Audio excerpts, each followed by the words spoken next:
Iosafat s'indurmidie viu coi sevons, e lo sotterrarin con lor te città di David. Dal suo puest al diventare suo figlio Joram. I suoi frati, figli di Iosafat, erano Azaria, Jechiel, Zaccaria, Azario, Michiel e Sefatie. Erano dunque figli di Iosafat, re di Israele.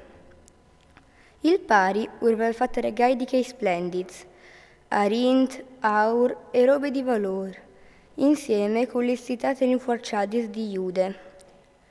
Però il ream gli aveva destinato a Joram, per via che era il primo figlio. Joram al chiappa paronance dal ream di suo pari, e quando si sentiva vonde forte, al copà con le spade duchi e fradis, e con loro anche un po' di graduati di Israele. Quando al diventare, Joram aveva 32 anni, al regnare in Gerusalemme per 8 anni, all'eddaur dai re di Israele, come che aveva fatto la famiglia di Acab, perché che la sua femmine era figlia di Acab. Al fare robe che il Signore non poteva sopportarli. Ma il Signore non voleva benedire la chiesa di David, per via del patto che aveva fatto con David, e delle promesse che aveva fatto di lasciare sempre una lampada per lui e per i suoi figli. Sotto il ream, Edom si rivelterà contro di Giude e si nomina un re. Joram, cui si è graduato e con duchi chiari, al passare il confine, e, plombattiuri intorno via Pegnotte, al frucciare i due meos che lo aveva incerclato, lui insieme coi comandanti dai suoi chiari. Ma Edom, riviltato contro di Giude, all'enchiamò Ispotic. In quel frattempo, anche Libne si rivelterà contro di suo paronance, perché che Joram aveva abbandonato il Signore, Dio dei Sevons. In lui, al fase lux al sessisat di Giude, all'intisia verso la religione dei Dius, la di Gerusalemme e al fase la fur di Troi Giude.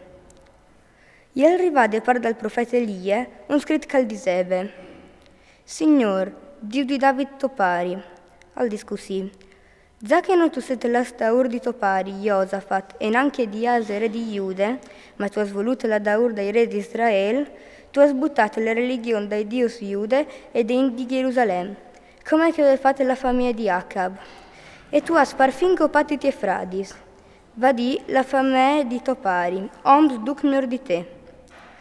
V'è che il Signore al farà plombare una grande disgrazia sul tuo popolo, sui tuoi figli, sulle tue femmine e su tutte le tue robe.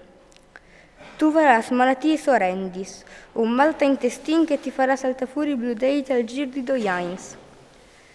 Il Signore al sticare contro di Joram l'asta dai Filisteos e dagli Arabos, che avevano d'onghie dai figli di Cus. Che li attaccare in Giude, aientare e portare via tutte le robe che ieri dal palazzo, menando da ursi anche i figli e le femmine dal re. Non gli sta nessun figlio, dome Joacaz, il più piccolo. Dopo di che sfaz, il Signore lo colpì con una malattia intestina che non rivalda di qua. Al tirò in denaro per più di 1 anno, sul schiade del secondo anno, e saltare il fuli bludei di tal mal che aveva, e al morire dolorando di nocrodi. E per lui il popolo non brusava d'ors, come che aveva fatto per i Sievons. Quando al diventare, aveva 32 anni, al regnare per 8 anni in Gerusalemme, al sparire senza che nessuno lo vaisse, lo sepolare in città di Davide, ma non però tanto i bai dai res.